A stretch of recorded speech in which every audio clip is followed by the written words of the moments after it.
Good morning, everyone. I am Jan Heldonton, and now we were going to discuss the novel of El Filibusterismo with my group mates, which is the group 3, Chrissy May Dordi, Erlyn Kume, Twyla Jane Roda, Almay de la Cruz, Jimara Saboyes, Lance Edsel Elizares, and Ana Marida Piton. But before that, this is the objectives and learning outcomes. Compare and contrast the characters of plot and theme of the Noli and Elfili. Value the role of youth in the development and future of society. Evaluate the people and the events of their influences on El Filibusterismo. Improvements of knowledge and ideas that related to our topic. El Filibusterism, also known by its alternative English title, The Reign of Greed. It is the second novel written by Philippine national hero Jose Rizal. It is the sequel to No Limit ang Hiri, and like the first book was written in Spanish. It was the first published in 1891 in Ghent. The novel centers on the Noli Elfili duology's main character Crisostomo Ibarra, now returning for vengeance as Simon. The novel's dark theme departs dramatically from the previous novel's hopeful and romantic atmosphere, signifying Ibarra's resort to solving his country's issues through violent means after his previous attempt in reforming the country's system made no effect and seemed impossible with the corrupt attitude of the Spaniards toward the Filipinos. The novel, along with its predecessor, was banned in some parts of the Philippines as a result of their portrayals of the Spanish government's abuses and corruption. These novels, along with Rizal's involvement in the organization that aimed to address and reform the Spanish system and its issues, led to Rizal's exile to the Pitan and eventual execution. Both novel and its predecessor, along with Rizal's last poem, are now considered Rizal literary masterpieces. Translator's introduction of El Filibusterismo. El Filibusterismo, the second of Rizal's novels of the Philippines life, is a story of the last days of Spanish regime in the Philippines under the name of the Reign of Greed. It is for the first time translated into English. Written some 4 or 5 years after the No Limitang Hiri, the book represents Rizal's more mature judgment on political and social conditions in the island, and in its graver and less hopeful tone reflects the disappointments and discouragements which he had encountered in his effort to lead the way to reform. Rizal's dedication to the first edition is of special interest, as the writing of it was one of the grounds of accusation against him when he was condemned to death in 1896. To the memory of Price Don Mariano Gomez, 85 years old, Don Jose Burgos, 30 years old, Don Jacinto Zamora, 35 years old, executed in Bagumbayan Field on the 20th of February, 1872. The Church, by refusing to degrade you, has placed in doubt the crime that has been imputed to you. The government, by surrounding your trials with mystery and shadows, causes the belief that there was some error committed in the fatal moments, and all the Philippines, by worshipping your memory and calling you martyrs, in no sense recognizes your culpability, and so far, therefore, as your complicity in the Cavite mutiny is not clearly proved, as you may or may not have been patriots, and as you may or may not have cherished sentiments for justice and for liberty, I have the right to dedicate my work to you as victims of the evil which I undertake to combat. And while he awaited expectantly upon Spain someday to restore your good name and cease to be answerable for your death. Let these pages serve as a tardy wreath of dried leaves over your unnamed tombs, and let it be understood that everyone who without clear proof attacks your memory stains his hands in your blood. A brief recapitulation of the story in Noli Me Tangere, the social cancer, is essential to an understanding of such plot as there is in the present work, which the author called a continuation of the first story. Juan Crisostomo Ibarra is a young Filipino who, after studying for 7 years in Europe, returns to his native land to find that his father, a wealthy landowner, has died in prison as the result of a quarrel with the parish curate, a Franciscan friar named Padre Damaso. Ibarra is engaged to a beautiful and accomplished girl, Maria Clara, the supposed daughter and only child of the rich Don Santiago de los Santos, commonly known as Capitan Tiago, a typical Filipino psychic, the predominant character fostered by the friar regime. Ibarra resolves to forego all quarrels and to work for the betterment of his people. To show his good intentions, he seeks to establish, at his own expense, a public school in his native town. He meets with ostensible support from all, especially Padre Damaso's successor, a young and gloomy Franciscan named Padre Salve, for whom Maria Clara confessed to an instinctive dread. So, at the laying of the cornerstone for the new schoolhouse, a suspicious accident, apparently aimed at Ibarra's life, occurs, but the festivities proceed until the dinner, where Ibarra is grossly and wantonly insulted over the memory of his father by Fray Damaso. The young man loses control of himself and is about to kill the friar, who is saved by the intervention of Maria Clara.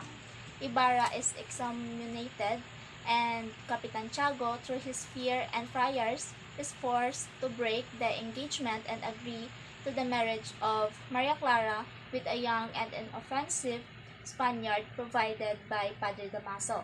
Obedient to her reputed father's command and influenced by her mysterious dread of Padre Salve, Maria Clara consents to his arrangement, but becomes seriously ill, only to be saved by medicines sent secretly by Ibarra and clandestinely administered by a girlfriend. So Ibarra succeeds in having the excommunication removed, but before he can explain matters, an uprising against the civil guard is secretly brought about through agents of Padre Salve, and the leadership is ascribed to Ibarra to ruin him.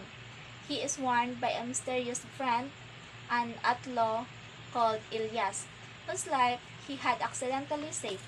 But desiring first to see Maria Clara, he refuses to make his escape, and when the outbreak occurs, he is arrested as the instigator of it and thrown into prison in Manila. On the evening, when Capitan Tiago gives a ball in his Manila house to celebrate his supposed daughter's engagement, Ibarra makes his escape from prison and succeeds in seeing Maria Clara alone. He begins to reproach her because it is a letter written to her before he went to Europe, which forms the basis of the charge against him. But she clears herself of treachery to him. The letter had been secured from her by false representations and in exchange for two others written by her mother just before her birth, which proves that Padre Damaso is her real father. These letters had been accidentally discovered in the convento by Padre Salve, who made use of them to intimidate the girl and get possession of Ibarra's letter, from which she forged others to incriminate the young man. She tells him that she will marry the young Spaniards, sacrificing herself thus to save her mother's name and Capitan Tiago's honor and to prevent a public scandal. But that she will always remain true to him. Ibarra's escape and had been effected by Elias, who conveys him in a bangka up to the passage to the lake, where they are now closely beset by the civil guard that Elias leaps into the water and draws the pursuer away from the boat in which Ibarra lies concealed. On Christmas Eve, at the tomb of Ibarras in a gloomy wood, Elias appears, wounded and dying, to find there's a boy named Basilio beside the corpse of his mother, a poor woman who had been driven to insanity by her husband's neglect and abuses on the part of the civil guard. Her younger son, having disappeared some time before in the convento, where he was a sacristan. Basilio, who is ignorant of Elias' identity, helps him to build a funeral pyre on which his corpse and the mad woman's are to be burned. Upon learning of the reported death of Ibarra in the chase on the lake, Maria Clara becomes disconsolate and begs her supposed godfather, Fray Damaso, to put her in a nunnery.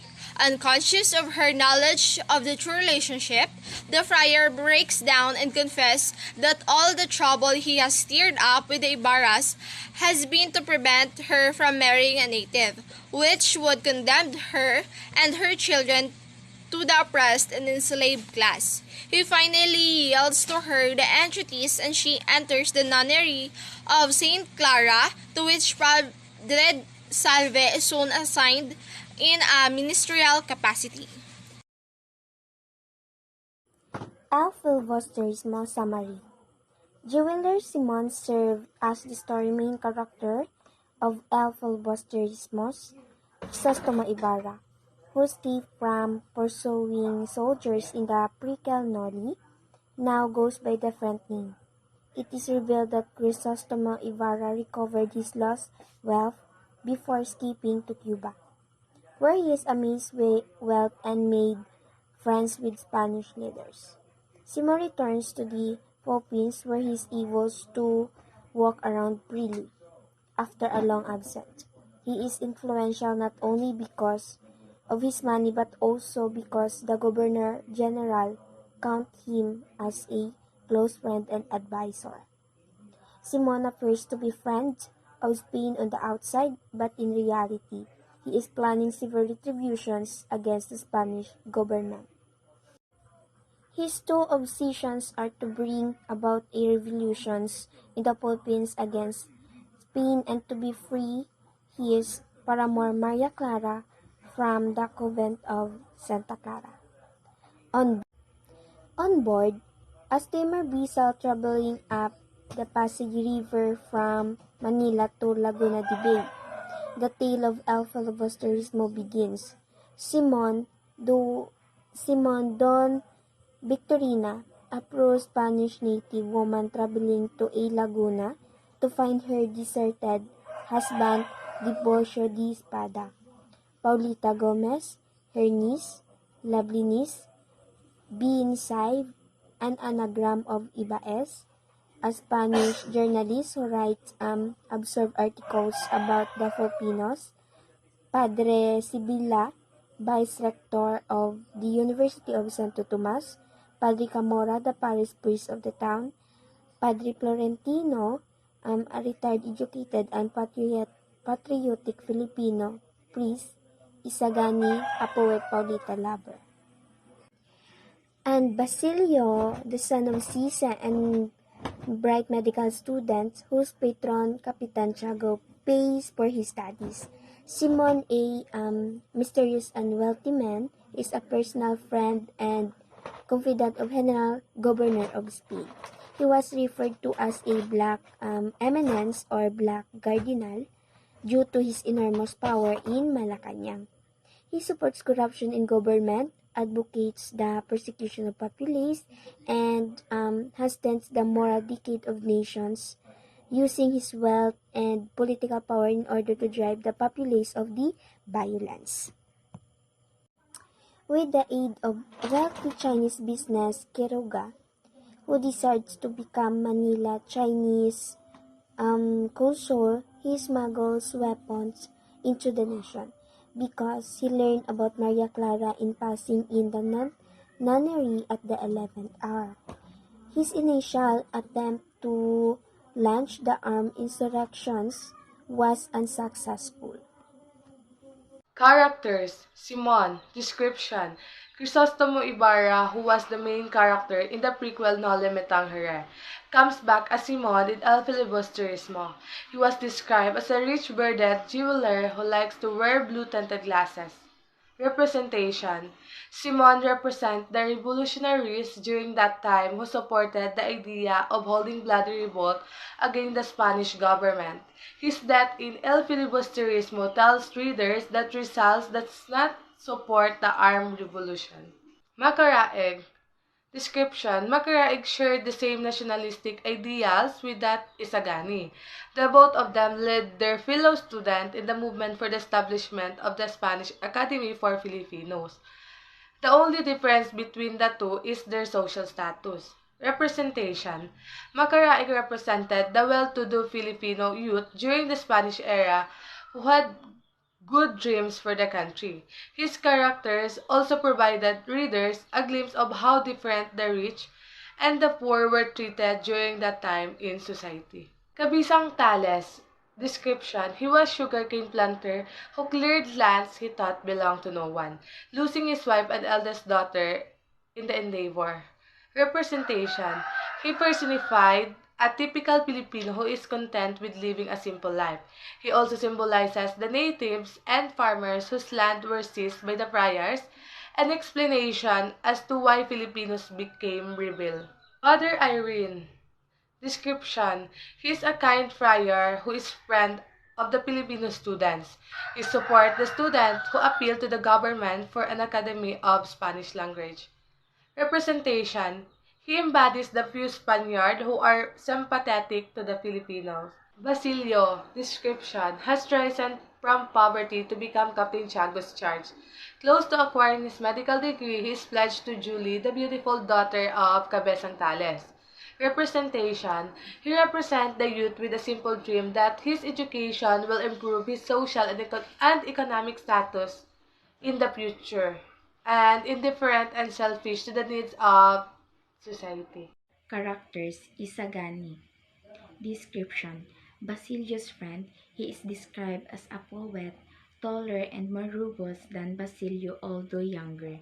He is the nephew of Padre Florentino, but it also rumored to be Florentino's son with his old sweetheart before he was ordained as a priest. Representation: Isagani is the symbol of the youth whose love for the country is great to the point of being branded as idealistic. Characters: Julie. Description: Cabezang Tali's daughter and Basilio's sweetheart. When her family falls into debt, she decided to become a servant. Representation: Julie, like Maria Clara, symbolizes the purity and innocence of the lower class woman during Rizal's time. She would rather sacrifice rather than give up her ideals. Actress Paulita Gomez. Description: The girlfriend of Isagani and the niece of Doña Victorina. She and Isagani part ways, believing she will have no future if she marries him. She eventually marries Juanito Pilaes. Representation: Paulita Gomez is a caricature of a woman who chooses the best option for a more stable future. She knows what is best for her and would take advantage of her admirers to get what she wants. Characters: Father Florentino. Description: Isagani's uncle and a retired priest, Florentino was the son of a wealthy and influential Manila family. He entered the priesthood at the insistence of his mother. Father Florentino represented the secular Filipino priest in Rizal's time. It was also through his character that the author stressed his disapproval of bloody revolt. Character: Ben Zaip.